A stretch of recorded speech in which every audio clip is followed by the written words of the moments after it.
friends, welcome back to my channel. Now I will teach you my another subject, that is business study, and under it I will teach you principle of management. Fine. तो इससे पहले मैंने management पे भी video बनाया है, उसमें मैंने मैनेजमेंट का इम्पोर्टेंस और कैरेक्टरिस्टिक ये सब बताया है. उसके बाद अभी मैं प्रिंसिपल ऑफ मैनेजमेंट बताने जा रही हूँ. So let's get started. Principle of management are of universal nature and apply to each type of organization. ये मैंने लिखा नहीं है, आप नोट कर सकते हो, मैं फिर बता दे रही हूँ. Principles of management are of universal nature and apply to each and every type of organization. ये जो लाइन है ये हेनरी फ्योल की तरफ से दिया गया है.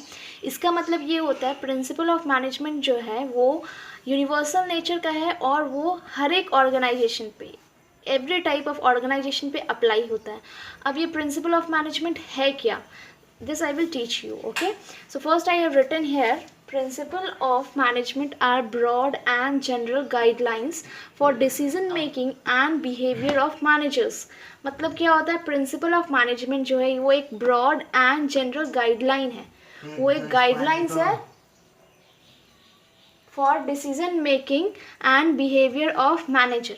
ठीक है, तो वो एक डिसीजन लेने में भी हेल्प करता है और बिहेवियर ऑफ मैनेजर्स है. ठीक है, तो यहाँ मैंने एक डिफिनेशन भी लिखा है जो कि J.R. टेरी की तरफ से दिया गया है.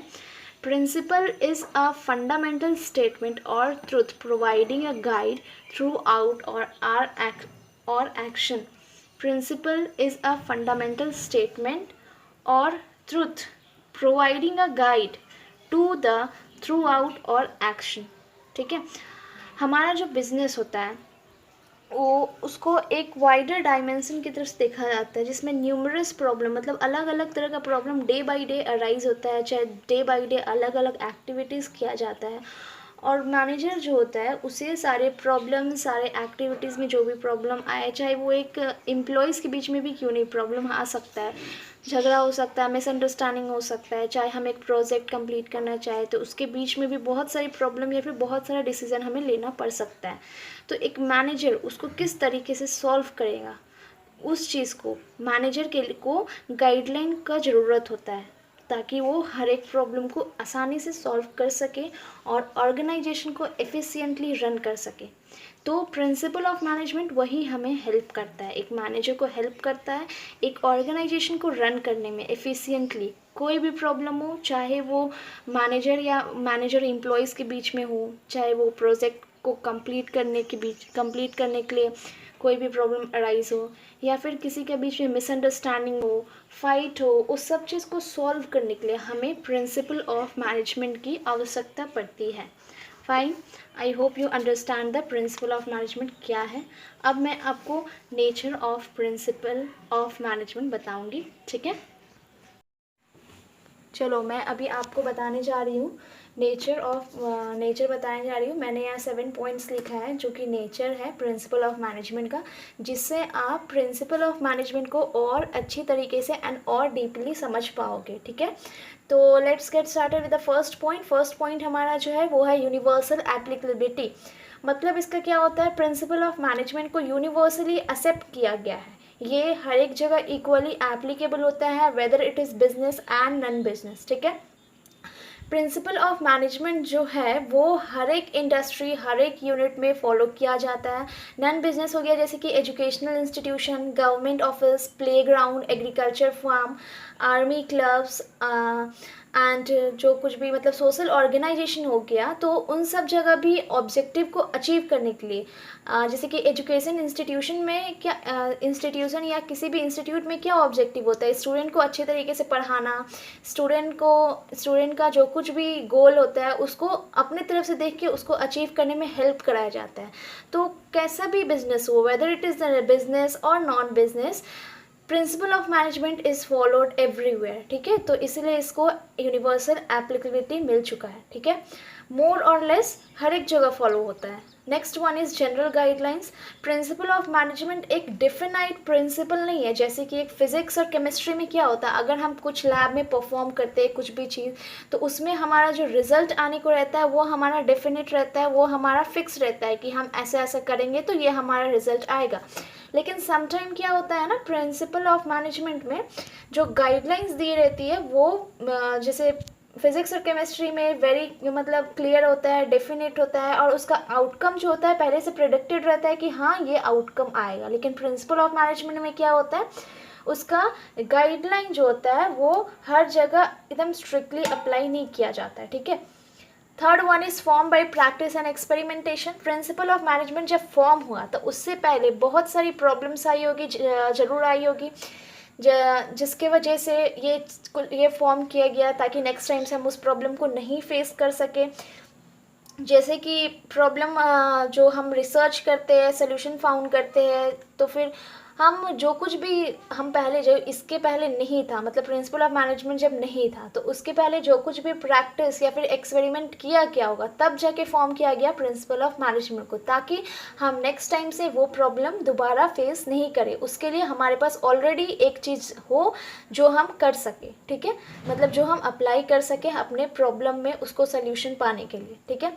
फ्लेक्सिबिलिटी क्या होता है, it is flexible in nature, it is dynamic in nature, it changes according to the need and want of the environment. इसका मतलब ये हुआ कि ये फ्लेक्सिबल है नेचर में, मतलब इसका क्या हुआ कि प्रिंसिपल ऑफ मैनेजमेंट जो है जो आज है मतलब प्रिंसिपल ऑफ मैनेजमेंट जो एग्जिस्ट करता है आज के टाइम में वो एक फाइनल ट्रुथ नहीं है। मतलब जैसे कि जैसा पॉलिटिकल, इकोनॉमिक, सोशल चेंज जब भी आते हैं, जब या फिर न्यू प्रॉब्लम, नया नया प्रॉब्लम अराइज होता है एक इकोनॉमी में, तो जो ओल्ड प्रिंसिपल है, जो पुराना प्रिंसिपल है, उसको ऑल्टर्ड किया जाता है, चेंज किया जाता है, नया प्रिंसिपल भी प्रोपाउंडेड होता है, नया प्रिंसिपल भी फॉर्म हो सकता है। क्योंकि as I have told you, it is dynamic in nature, it is not stagnant or fixed, it can change according to the need and want of the environment, ठीक है। मेनली बिहेवियरल, ये behavioural है nature में, जैसे कि principal of management जो है वो एक डायरेक्टली कंसर्न्ड है विथ ह्यूमन बिहेवियर को लेकर, ठीक है। ये रिलेशनशिप जनरेट करता है किसके बीच में, man power working in the organisation and they also establish relationship between human and material resources in accomplishing organisation purposes, ठीक है। 6 is relationship between cause and effect. The principle of management establish a good relationship between the cause and effect. They specify what the ultimate outcome will be if in a particular situation work is done in particular manner. अगर किसी particular चीज़ में, किसी particular project में हम क्या करेंगे तो हमारा क्या रिजल्ट आएगा, ये हमारा कुछ कुछ केसेस में फिक्स रहता है। So it creates a relationship between cause and effect. It is contingent in nature, मतलब ये जो है एक फिक्स नहीं है। हमने 4th पॉइंट में भी बात किया, 4th पॉइंट में it is flexible in nature, it is not stagnant or fixed. So here it is also, ये प्रिंसिपल ऑफ मैनेजमेंट ये फिक्स और परमानेंट नहीं है, ये सिचुएशन और सर्कमस्टांसेस के हिसाब से, सर्कमस्टांसेस और सिचुएशन के नीड एंड वांट के वजह से ये चेंज हो सकता है। Therefore the decision to implement them or not is taking according to the situation and circumstances. So I hope you understand the nature of principle of management with the help of these 7 points. Just now we are over with the nature of principle of management. Now I will tell you significance of principle of management, or we can say it is the importance why a company should go for principles of management so that he can achieve the objective within the limited period of time. Fine. The principle of management are in the form of predetermined solution for repeatedly occurring problems. They guide the manager. It is very important for the manager to know them thoroughly. The importance of principle of management become principle of management का significance क्या है ये बहुत clear हो जाएगा हमने जो ये पॉइंट्स लिखा है, मैंने जो ये पॉइंट्स लिखा है यहाँ पे, इस सबको जान के कि हाँ एक कंपनी को प्रिंसिपल ऑफ मैनेजमेंट के लिए क्यों जाना चाहिए, क्यों उसे फॉलो करना चाहिए, ये आपको क्लियर हो जाएगा। सिग्निफिकेंस भी कह सकते हैं इसको, इंपॉर्टेंस भी कह सकते हैं, ठीक है। तो first one is provide useful insight to managers.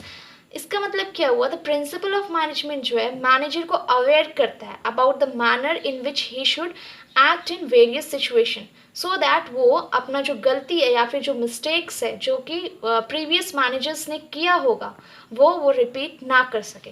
Fine, तो मिस्टेक्स को रिपीट ना कर सके।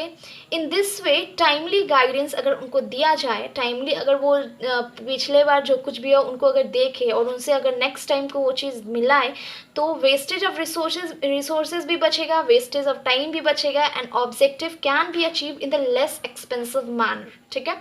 तो प्रोवाइड क्या करता है, useful insight to manager, managers के लिए first of all very beneficial है क्योंकि ये उन्हें पहला बात तो बताता है क्या करना है क्या नहीं, किस सिचुएशन में क्या डिसीजन लेना है ये भी बता देता है। फिर प्रीवियस जो मैनेजर थे उन्होंने जो गलती किया उन्हें रिपीट ना कर सके ये भी बता देता है, मिस्टेक्स को रिपीट करके अपना टाइम ना बर्बाद कर सके ये भी बता देता है, ठीक है। Next one is optimum utilisation of resources and effective administration. Every organisation में एवरी ऑर्गेनाइजेशन में जो भी मटेरियल, मशीन्स, मनी कुछ भी यूज़ होता है या फिर ह्यूमन की जगह पे एम्प्लॉयज़, मैन पावर जो होता है ऑर्गेनाइजेशन का जो कुछ भी यूज़ होता है तो उस सब चीज़ को ऑप्टिमम अच्छी तरीके से यूज़ करना, रिसोर्सेज को भी यूज़ करना, मैन पावर को भी यूज़ करना, ये हमें प्रिंसिपल ऑफ मैनेजमेंट सिखाता है। The function of management is nothing but to put them in optimum use और उसका wastage को reduce करना भी सिखाता है, and it is possible only when a manager make uses of principle of management, ठीक है। तो प्राइमरी नीड क्या होता है ऑर्गेनाइजेशन का, that its administrative system should be effective and ये कब possible हो सकता है, with the help of principle of management, ठीक है। C1 है हमारा, थर्ड वन है scientific definitions. Scientific definition means क्या होता है, उसका बैलेंस डिसीजन, एक प्रॉपर डिसीजन लेना, ठीक है। तो प्रिंसिपल ऑफ मैनेजमेंट जो है वो प्रोवाइड करता है necessary training to manager so that they can take scientific and balance decision, ठीक है। Next one is meeting changing environment requirement. मैंने पहले भी नेचर में आपको बताया था कि ये एक स्टैगनेंट नहीं होता है, फिक्स नहीं होता है, ये फ्लेक्सिबल होता है नेचर में, ये सिचुएशन के हिसाब से, सर्कमस्टांसेस के हिसाब से चेंजेस इसमें आती रहती है। तो आपको वो वाला जो चीज़ है इसमें समझ में आएगा भी, ये उससे रिलेटेड ही है। इन्वायरमेंट में जो कुछ भी चेंजेस आता है, जैसे कि in modern time such business unit can remain alive and develop which can keep pace with rapidly changing environment। जो हमारा day to day changing environment, क्योंकि हमारा day to day requirement changes होता है, डे टू डे हमारा needs बढ़ता है, तो उसके हिसाब से जो कुछ भी चेंजेस आती है अगर उसको लेके कोई कंपनी चले, उस चीज़ को समझ के कोई ऑर्गेनाइजेशन अपने प्रोडक्शन पे ध्यान दे तो उनका ऑब्जेक्टिव या फिर उनका profit day by day increase obviously करेगा ही, ठीक है। तो हर एक फील्ड में, हर एक फील्ड जो बिजनेस एक्टिविटी में प्रोडक्शन, मार्केटिंग, सेलिंग एट्सेट्रा या फिर न्यू टेक्निक जो होता है हर एक दिन एमर्ज करता है, नया नया आता है। तो जो कोई भी मैनेजर वो अंडरस्टैंड करेगा चेंजिंग इन्वायरमेंट को as well as in time can alone can face the competition successfully. The principle of management जो होता है वो मैनेजर को एनेबल करता है, उस काबिल बनाता है ताकि वो डे टू डे चैलेंजेस को फेस कर सके और चेंजिंग इन्वायरमेंट में जो कुछ भी रिक्वायरमेंट है उसको फुलफिल कर सके। Next one is fulfilling social responsibility. Principal of management जो है वो सोशल रिस्पॉन्सिबिलिटी को भी फुलफिल करने में हेल्प करता है, ठीक है। ये इंक्रीज करता है एफिशिएंसी इन द मैनेजर, ठीक है, and enable them to fulfil their social responsibility. Efficient manager जो है वो good quality of product produce कर सकते हैं at reasonable price and it can be available at all times so that the society or the social responsibility can be fulfilled. Last one is management training, education and research. Advantage क्या है principal of management का, it encourage the researchers to bring in more improvement in them अगर हम changing environment के साथ रहेंगे, जो कुछ भी इन्वायरमेंट चेंज होता है उसके साथ अकॉर्डिंग चलेंगे, तो हमारा day to day training, education, research में चेंजेस आएगा. The attitude of manager has mould itself in such a fashion that they are doing consequently and unconsequently something new. हर एक दिन कुछ नया करना. The principle of management are actually providing them education and training to the manager by enriching their theoretical and practical knowledge. मतलब इसका क्या हुआ कि मैनेजमेंट और ट्रेनिंग और एजुकेशन के एंड रिसर्च करके मैनेजर्स जो है वो समझ पाते हैं कि हाँ, हमें अपने ऑर्गेनाइजेशन में क्या चेंजेस लाना है, प्रोडक्शन में क्या चेंजेस लाना है. तो मैंने जो यहाँ पॉइंट्स लिखा है, इससे आपको प्रिंसिपल ऑफ मैनेजमेंट का इम्पोर्टेंस समझ में आ गया होगा. So, in this video, I have told you the meaning of principle of management and importance of management and nature also. So, I hope you understand everything. Thank you for watching my video.